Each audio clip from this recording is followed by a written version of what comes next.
espouses anti-Israel rhetoric, I do feel that for the most part, in this country, we don't feel anti-Semitism like Jews in other parts of the world do. That's not yet. I hope that doesn't happen. Let's not go in that direction. So thank God, I think we're in a much better position than Jews are in other parts of the world. But even in the United States, and sometimes it might not be anti-Semitism, it could be bigotry within our own community.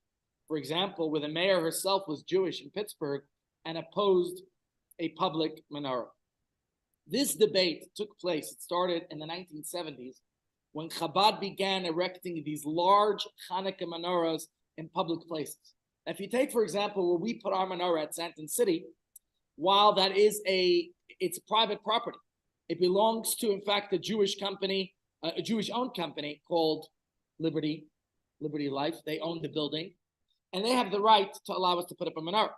The reason they rescinded it this year, unfortunately, is because they felt with the conflict, it would be a target and there would be vandalism. And our menorah is about 8 meters high.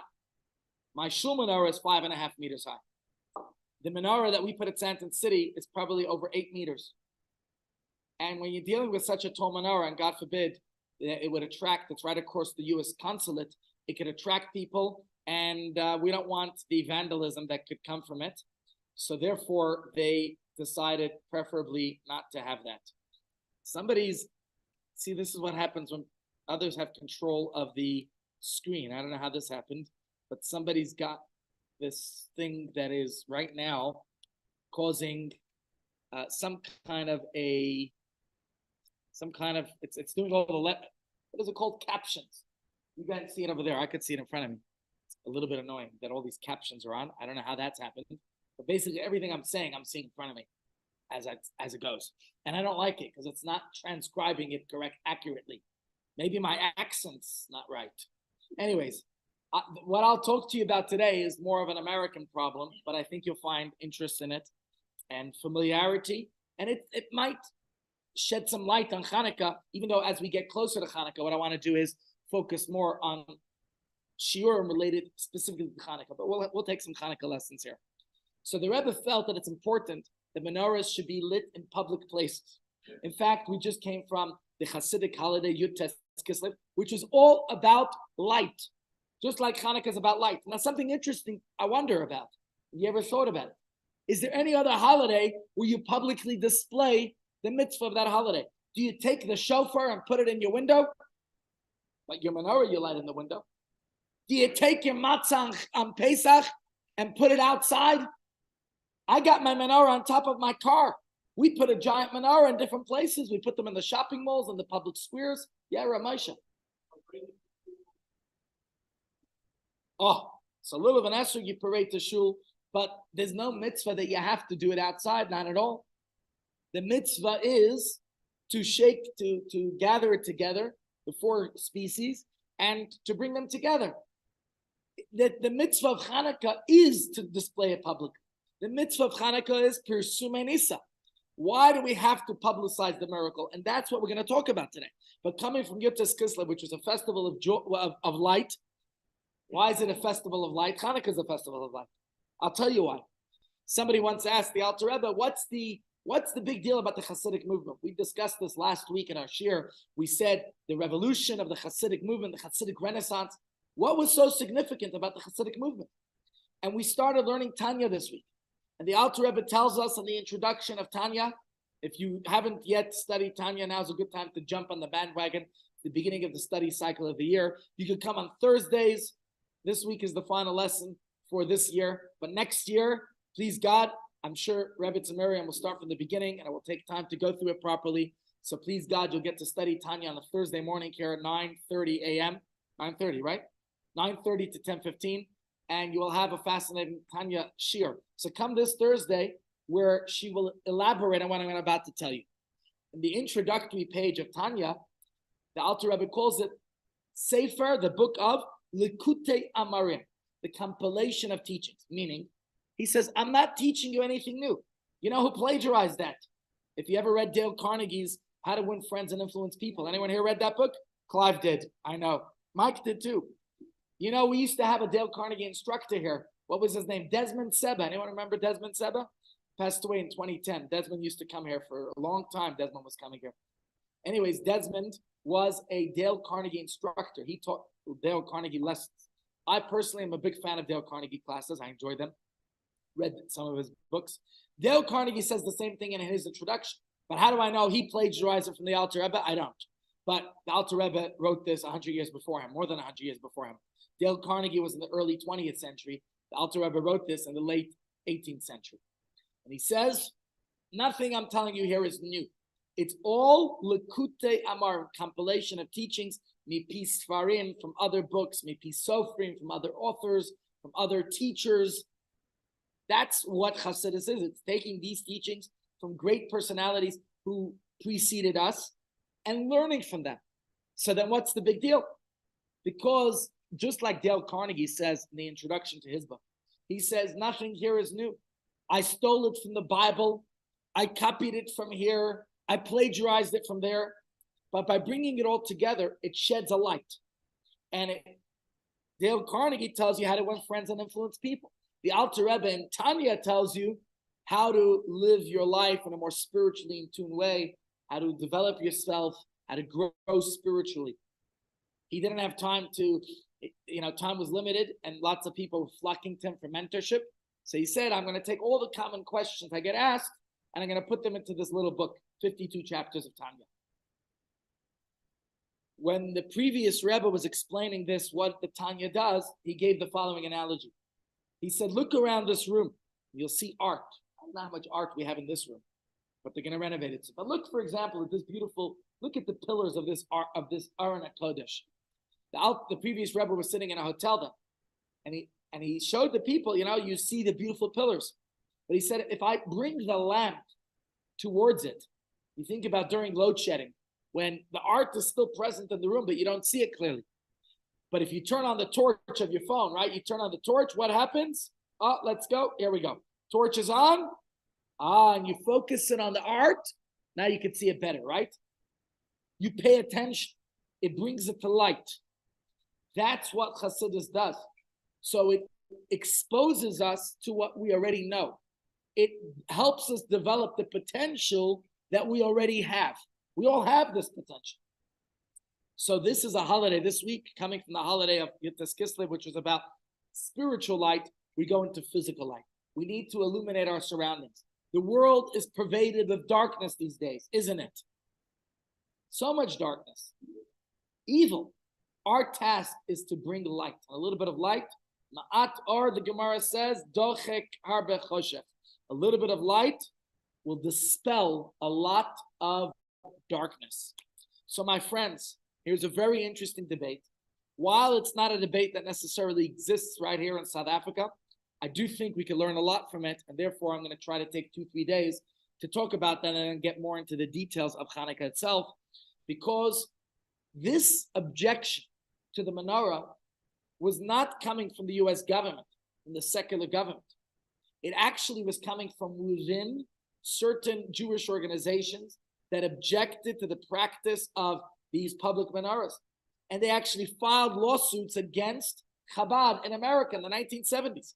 The 1970s is already almost 50 years ago. But people remember it like yesterday.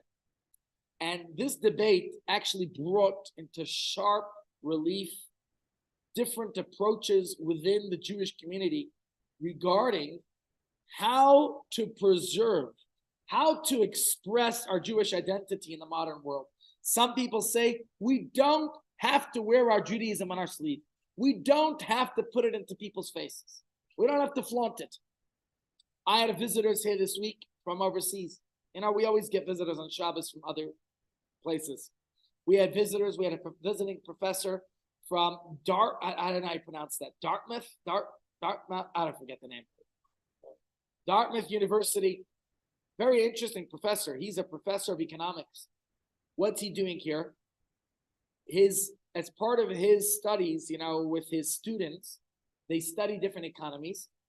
And being a Jewish professor, he chose to take his students every year to Israel. It's paid for by the university, which ultimately means the students are paying for it in their university tuition fees. But They don't have to pay extra for this. They take trips to different countries and study their economy. So he leads the trip to Israel annually, as part of other places as well. Due to the war going on, the university forbade them to go to Israel this year. So he came to South Africa with his students. And he got 27 students here now, none of them being Jewish, actually, he said. He was the only Jewish one. He came to shul, he had dinner with us. It was fascinating to hear. They're looking at the economy here. They're trying to understand all the problems. We told them it's very easy. It's called corruption. In Israel, he said it's fascinating. It's a startup nation. He says it's always incredible for his students to understand how Israel, such a new, fresh country, has such a thriving, strong economy. Anyways, not to digress there. Why did I talk about him? He was telling us about the anti-Semitism that they experienced at his university. He said at Dartmouth, it's actually not bad. Other universities are far worse. The professor is in touch with his colleagues. He says it's horrendous. It's terrible to see how Jewish students have to hide their Jewish identity. The irony is in the 1970s, it was more common, and there were also Jewish organizations that felt that we don't have to publicize our Judaism. Chabad obviously had a different perspective. And that's what we're going to look at in today's class, in today's discussion, and tomorrow as well. So in light of the Jewish historical experience, we're a minority religion, we've gone through so much persecution, we've gone through so many difficulties and challenges. The question we ask today is, should Jews advocate for a more secular society where everyone be secular? Think about this. In our history, we experienced, somebody once coined the phrase that the best society is one where Jews are more religious and Gentiles are more secular. That's what I once heard from somebody, because our persecution often came from religious fanaticals. Do we want to say that? Or does an irreligious society perhaps actually pose an even greater threat to our Jewishness? Maybe if people were more religious in their own religions, maybe they would be more tolerant of our religion. I don't know. I'm just posing that question, and we could discuss. When I say these things, it's to open a discussion. I don't have a definitive answer. That's part of my discussion. Who do you think would give us a better chance to light our menorahs publicly? Secularists who want the separation of church and state and don't appreciate any religion, or maybe those who are more religious. And I'm sure we could pose this question in many other areas. I'll tell you a quick story and then I'll take your questions. And again, I actually don't know. So I don't know if the story, and I think I told it to you, so I'll say it very quickly. But during COVID, there was a family from our shul. Actually, they moved to the US just before COVID. They moved to America, and they had a job lined up for them, promised for the golden Medina. America was the golden, everything was going to be great. But unfortunately, shortly after they moved there, COVID struck. Right? They moved in January 2020. Their job was supposed to start in, I don't know, March. And then February already with COVID, they lost that opportunity. The business never materialized. And now they sold everything in South Africa, and they have to start a new life in America. This couple had their kids. They needed to look after them. They did everything they could. They didn't move into the big house they were supposed to, or moved out of it actually, because they couldn't afford the costs. They wound up taking jobs. He became an Uber driver. She became a Walmart. She was a professional here.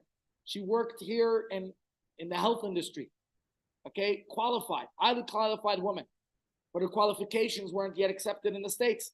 By now, by the way, they are. She's already updated, upgraded, whatever it takes to do so. But then it wasn't yet done. They needed to feed their kids. She took a job at Walmart stocking shelves.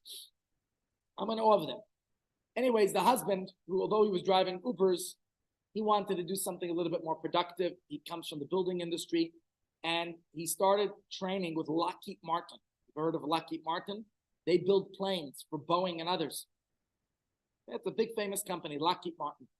And it's irrelevant, not that important. You don't have to take that in your notes. It's just a story. Okay, so the lady, he gets this job, but he has to get training. Now it's like a crash course, a 6-week crash course in how to perform the different work that they need him to do at Lockheed Martin. It's an engineering, okay? It was engineering work. So he's taking this course, and it happens to be over the high holidays of 2020. Now, the high holidays 2020 was same sequence as this year. So Rosh Hashanah was Shabbos Sunday. No problem. They give them off Saturday Sundays. Wasn't a problem, right? Worked out well. But Yom Kippur was a problem. Yom Kippur was on a Monday. And he was afraid to miss the course because he felt if he was going to miss it, he would jeopardize and risk getting the job. But he always observed Yom Kippur. In fact, he would come to shul, the rest of the year, maybe driving to shul Yom Kippur, they would stay at a nearby hotel. He didn't know what to do. He was torn. It's a dilemma. He finally has a job lined up. It wasn't easy to get a job during COVID, a new immigrant to the US. What's he to do? And I told him the story that I told you all about my grandmother's Yom Kippur, where she was working in the glass factory, and out of desperation, she cut herself. Remember that story? I told him the story. I said, be proud, be Jewish, do what you have to. I'm sure a solution will come. And sure enough, he calls me after to tell me. He came to his supervisor, really submissively. He said, I'm so sorry to do this, but I have to tell you, it's the holiest Jewish day, Yom Kippur, and I really don't want to jeopardize the job, but I never desecrated this holiday. His supervisor was so accepting, so warm, embraced and accepted him, said, don't worry, that day will just be some practicals. We'll catch you up on it. You'll have a chance to catch it up another day. You could come on a weekend, on a Sunday. We'll catch you up, and don't you worry. He stood proud. Now, I don't know if that supervisor was a religious person or not a religious person, but I do know he was very tolerant and accepted him and respected him. So that's something we could look at as well in our discussion. Reb Moshe.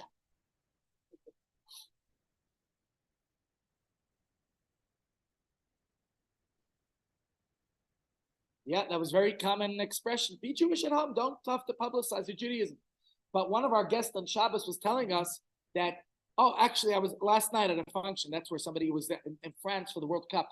He said to me, the Jews in France are petrified because of anti-Semitism. There's 500,000 Jews in France. They're hiding their Magen David necklaces, their chais. They're putting their yarmulkes in their pockets. They're scared to walk out publicly. Now, I have relatives in France, in Paris. They go out publicly with the yarmulke and beard, and they're not afraid. And in fact, my uncle in Paris said he doesn't understand. It's the more modern, secular kind of Jew who's scared to walk outside of his yarmulke. I walk out with my hat, with my beard. They don't attack me. Sometimes you got to be a little prouder of your Judaism.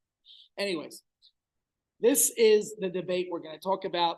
And it's not an ancient debate. It is an ongoing debate. But in America, it's pretty much been settled. Okay? And although this debate began in the 1970s, and although it's about Hanukkah, I think we could all find some relevance to ourselves. And let's look at that. Because like I said, this year, we've been putting our menorah up at Santon City publicly for many years. I know since I joined Chabad House permanently in 2009, we've had it at Santon City almost every year. We had it for a couple of years at Village Walk because we had a shop there. But otherwise, and Chabad has been doing this everywhere, putting up public menorahs for many years now, over 50 years in public places, and conducting these public menorah lighting ceremonies, inviting dignitaries during the 8 days. And by the way, you're all invited to join me. We have a giant menorah at our shul. It's about 5.5 meters high. We're going to put together a nice event. I want you all to come. We'll have goodies. We'll have treats. I've asked the U.S. ambassador to come. Hopefully he'll come and give us some good words. So I hope you'll all join us. And each evening we'll have something special to make it unique.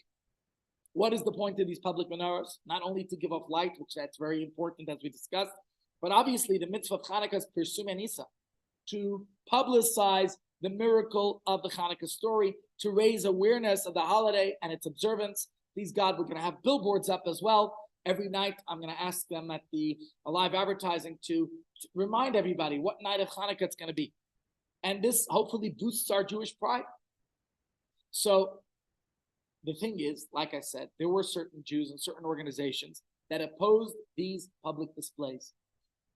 They had different reasons, and we'll talk about some of the reasons in a moment, and I'm sure maybe some of you have reasons behind it. But on the face of it, this controversy, do you want the air conditioner on? Somebody ask Temba, I see he's sitting at reception, if you could turn the air conditioners on, please. No, if anybody's, Maybe just the back ones. So the front, if anyone's able to ask Temba there. Temba?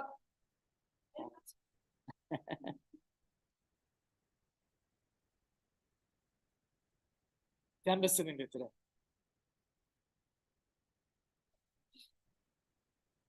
Ran out of gas. What for the air conditioners? Oh, so the air conditioner might not be moving. Might not be working.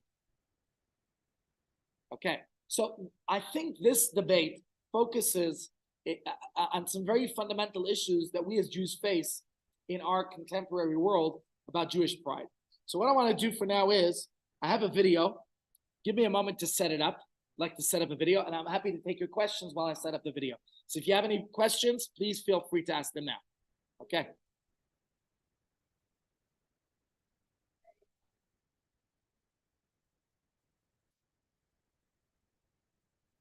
Yeah.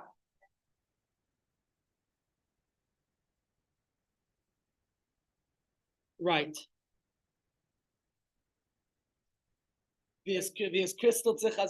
Something like that, right? I remember hearing that expression. But in what senses, right? In what sense does it manifest that self? Ramesh, you had a question or a comment? Oh, let's hear a quick story while I'm setting this up.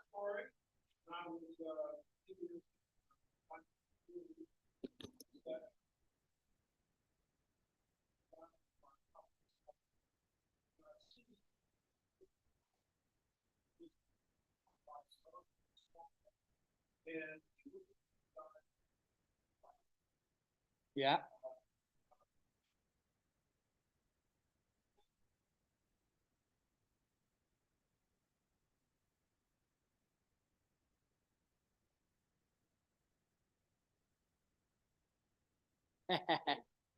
That's amazing. That's impressive. All right, ladies and gents, here's the video. Take a look. Oops, where did it go?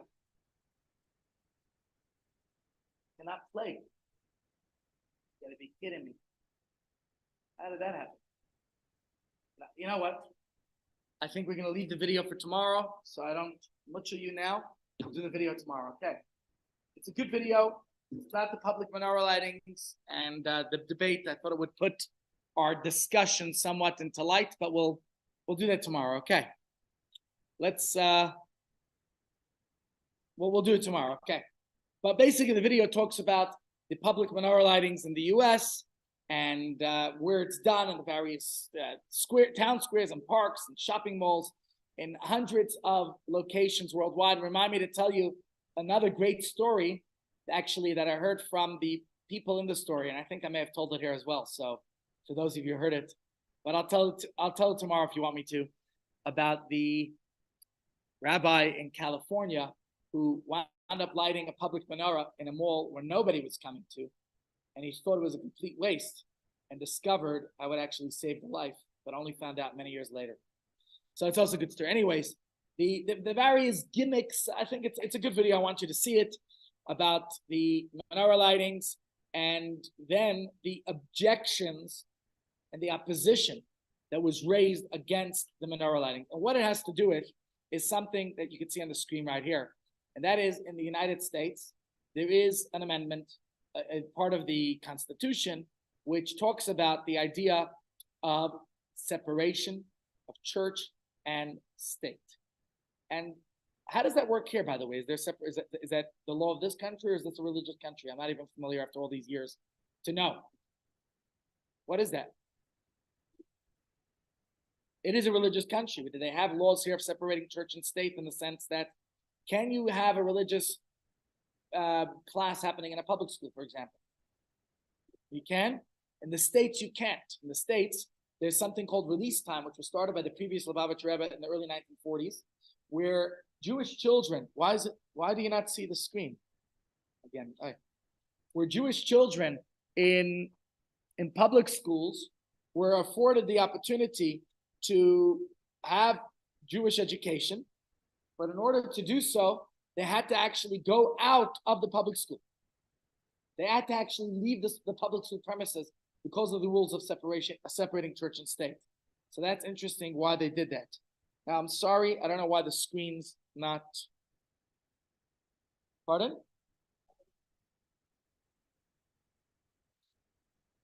Yeah. The apartheid era with a more religious. Okay, here you go. So it was. Okay, interesting. Yes, Masha.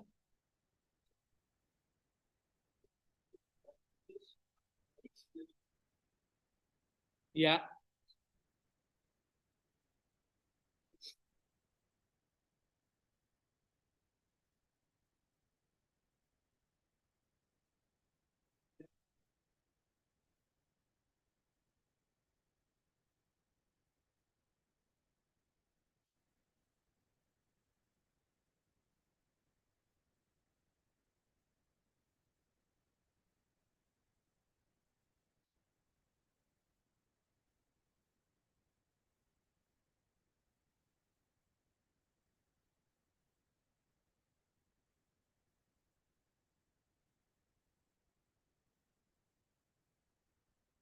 Moment of silence, right.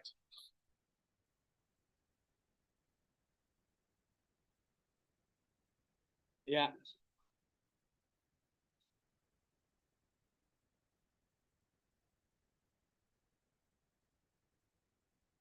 So the question is, would the Rebbe prefer that they do have religion in the state, in the school, or was it at least have a moment of silence?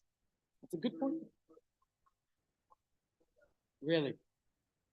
So you're saying having religion in school has an advantage to it, because currently what happens there is in the United States, for Jewish kids, they are granted an hour of religious instruction once a week, but it has to be off the school property. So the instructors come, they have buses that go out of 770 every week. In fact, I'll tell you a great story I heard from Rabbi Weinberg. There was one Bacher, one yeshiva student. Bacher is a yeshiva student, who he always helped out with preparing this. It's the 1940s. He would help with the stencils. You remember those old copy machines? You had to turn it. We used to have that in our school in the 1980s. They still had it.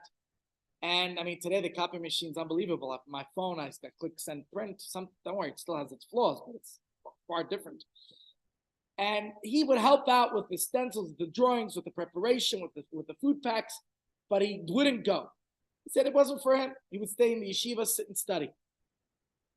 The lights would go out, not because of load shedding in New York, but because of all the yeshiva students would go. And he would sit there with a torch studying by himself in the yeshiva with a little flashlight. This happened for a few weeks. One week, one of the staff, the administrators of the previous Rebbe's office, calls him in and says, the Rebbe wants to see you. Comes to the Rebbe, that's the previous Lubavitch Rebbe. The Rebbe asks him, why do you not go? Why don't you participate in the release time program of going and teaching young Jewish children about the Yiddishkeit? These are kids who go to public school, have no chance to learn about Judaism if not for this Wednesday session that you can go and teach them about it. And he said to the Rebbe, I'm embarrassed. I don't know. I can't entertain kids. He started acting very humble. It's not me. I'm not qualified. I don't know how to do this. I'm not a clown. I'm not a teacher. I'm not an instructor. I help out in other ways. He was acting very humble. And the Rebbe responded to him and said, Busha shalobim koma shorsha gaiva. 5 words, which mean misplaced humility is arrogance. Sometimes you think you're being so humble. Golda Meir said, don't be so humble, you're not so great. That's sort of what the Rebbe was saying to him. What?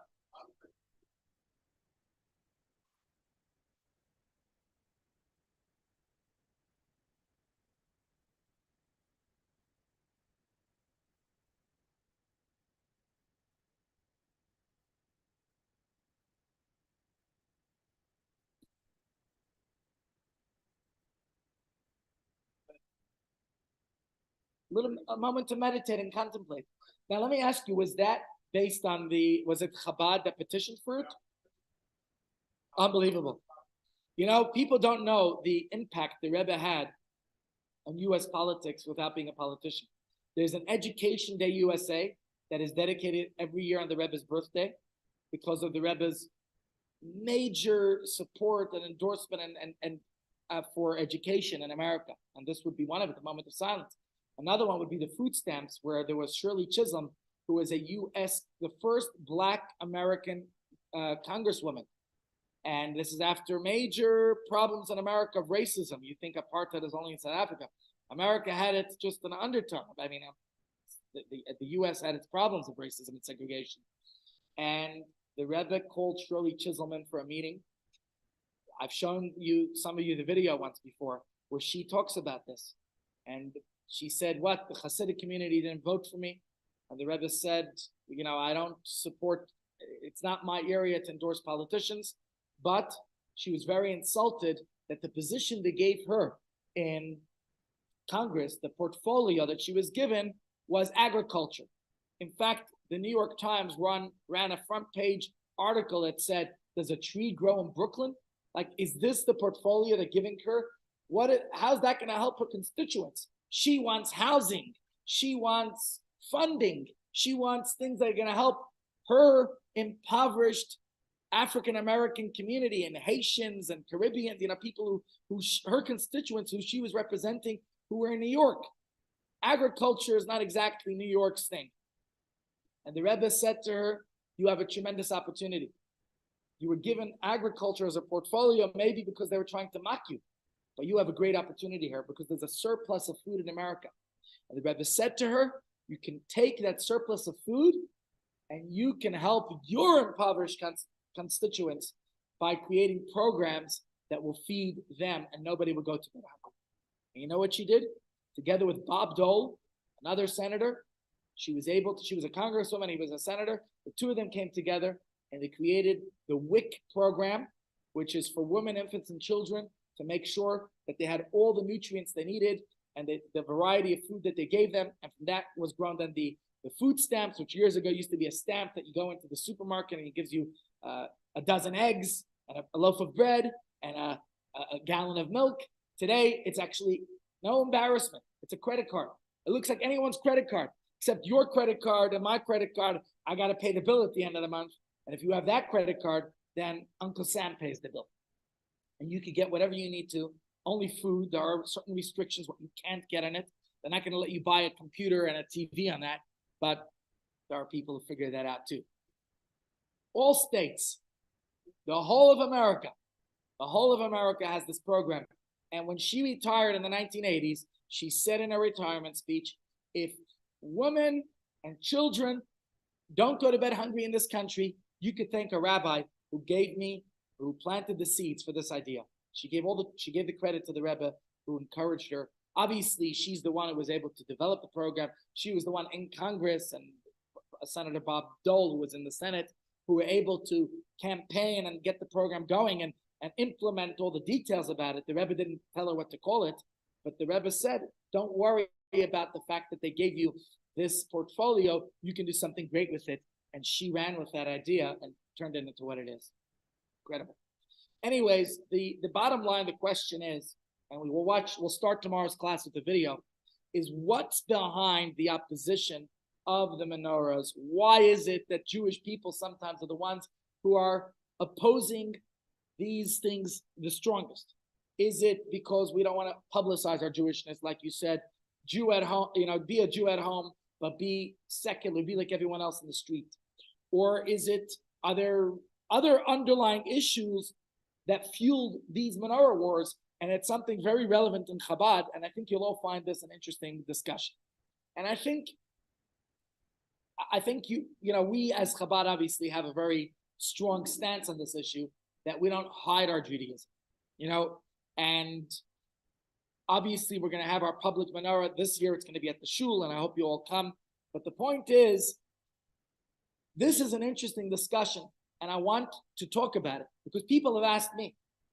People in the past have said, why do we at Chabad in Joburg, why do we need to put up this menorah? In fact, I'll tell you a personal story that happened. I won't mention the rabbi. But when I first came to Johannesburg in 2002, I was studying at a particular yeshiva, and I took a menorah, which is right now sitting outside here. I had a menorah made, and that menorah was put outside the yeshiva. Maybe Sharon remembers in 2002 when I had to get that menorah to where we moved it.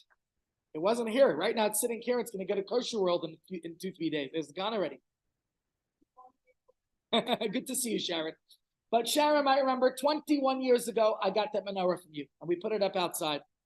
And I was expecting that we would have support for that menorah. You know who called me to oppose it? A rabbi. A rabbi calls me up and says, this is not Brooklyn. Don't put up that menorah here. And I had the chutzpah, although, trust me, I was intimidated, but I had support from other Chabad shluchim who said, this is what the Rebbe wants, this is what we're going to do. What was his reason? He didn't want anti-Semitism. He said, don't put up the menorah. He said, we don't have anti-Semitism in Joburg, don't import it. And I said, but that's what the Rebbe wants. And the rabbi was quite strong on me, but thank God I brought it up to the rabbis at Chabad House. Don't forget, 21 years ago, I didn't work at Chabad House. I was at the yeshiva. I was a, what would you call it, rabbi in training kind of. And there was something that I took pride in implementing, this menorah. Anyways, the menorah is here. We put it up at Kosher World. It stood at that location for a very long time until Chabad House had to move it. We don't own that building anymore where it was. But the point is that, unfortunately, oftentimes the opposition to menorah is not coming from non-Jews, but is coming from within the Jewish community.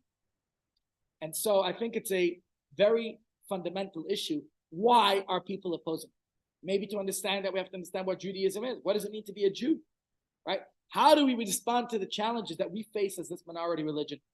Do we listen to what that rabbi said to me to hide the menorah? Or do we say we're going to put it public? Right? How do we respond? How should we deal with the dichotomy that we sometimes feel between our Jewish identity on the one hand and our identity as a member of a larger family of nations that comprise the human race on the other hand? Which way do we go? And as we're going to discuss, and as we will see tomorrow, please God, that the debates surrounding the public menorahs touch on these and other fundamental issues that we want to explore, because it's not just about a menorah, but it's about our very right to be Jewish. And therefore, I think it's important that we have these menorahs. Now, I can't fight with a company that allowed us to put up a menorah publicly on their property for many years. I don't agree with their not allowing it, but I understand their concern. They don't want vandalism. You know, if you got an 8-meter menorah falling down because some fanatic extremist is going to hit it, then we could have big trouble. So we don't want that, God forbid. And that's the thing. So one of the major arguments that was put forth by those who oppose the public menorah, or at least on public property, is that it's a violation of the Constitution of the United States. In America, they said this, because, and by the way, the defenses that were used in America were later used in other countries, in Holland, in Russia, in other countries. So it's something that's really relevant everywhere. But that idea of separation of church and state, in essence saying that the government should have nothing to do with religion. As you pointed out, Ramesh, about even something as minor as allowing a temporary use of public land for a religious purpose, many people felt that that endorses, that promotes a specific religion or religion in general. And a big part of that debate was, what about the Xmas tree? Is that not? Well, I have no doubt that at Santon City, they will have an Xmas tree this year, but they're not going to have the menorah. Is that fair? At Brandenburg Gate, they will have one at Brandenburg Gate. It's there already, I think. Let me tell you, speaking about that, I'm going to conclude now. I'll tell you why. Because at 12:15, we have Dr. Adam Stern. I don't want to run his class late, and then I'll have to leave a little early to get my kids from school because Mama is on her way back from Israel now, or leaving Israel now. So she'll only be back tomorrow. So therefore, I will conclude here so that Dr. Stern can start on time. You don't want to miss his class. He's going to talk about back pain and its solutions, its cures, its remedies. So don't miss that. But I'll conclude with a personal story. 12 years ago, I was in Berlin for Hanukkah, for the first night of Hanukkah. Then I came back to Joburg to light the menorah here. I spent that Hanukkah on 3 continents. I was in Berlin, Europe for the first night of Hanukkah, and I witnessed the menorah lighting at Brandenburg Gate. I came back to Joburg. I was lighting the menorah at Santon City and at Kosher World. I don't know why I was the one lighting at Kosher World that year for the remaining nights of Hanukkah. And I left Joburg, the last night of Hanukkah, I lit the menorah at Kosher World and then went with Jack Bloom. We rushed to the airport and I arrived in New York the next morning, which was still Hanukkah. So the last day of Hanukkah, I was in New York. So I got Hanukkah that year in 3 continents. Anyways, with that in mind, to tell you, it was incredible to watch the lighting of the menorah at Brandenburg Gate. I believe that the vice chancellor of Germany lit the menorah. And that was a sight to behold, to see Germany, a country that we know not long ago was a place that it was so dangerous to be a Jew. At the Brandenburg Gate, where they publicly burned Jewish books, where Jews, where the draped banners that were hanging from Brandenburg Gate in the 1930s were swastikas proclaiming the annihilation of the Jewish people. And we know what I saw hanging from there was Magen David's. Yeah, I think so. Germany's very strongly supportive of Jewish people. Again, I'm not blaming the government here. It's a private organization. It's a private institution that is afraid. They're not doing it because they're against us. They're not anti-Semites. They're Jewish. They like the menorah. They allowed us to light it every year, but they have their concerns this year, as you can imagine. Anyways, ladies and gents, those joining us virtually, please do come back tomorrow. Actually, come back at 12:15. We will be here at 12:15 live with Dr. Adam Stern talking about back pain. We'll be right back.